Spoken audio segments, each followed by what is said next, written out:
alter definition, alter in a sentence, alter pronunciation, alter meaning. Welcome to another research paper word. American pronunciation of alter. Alter.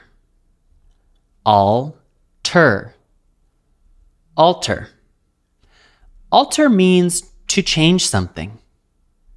Common usages in academic writing: alter the plans, alter the model, alter the position.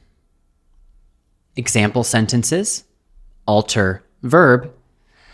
Alter the position of the solar panels in 5-degree increments to gauge their most efficient position. Example sentence number 2. Somebody had altered the configuration, which damaged the outcomes.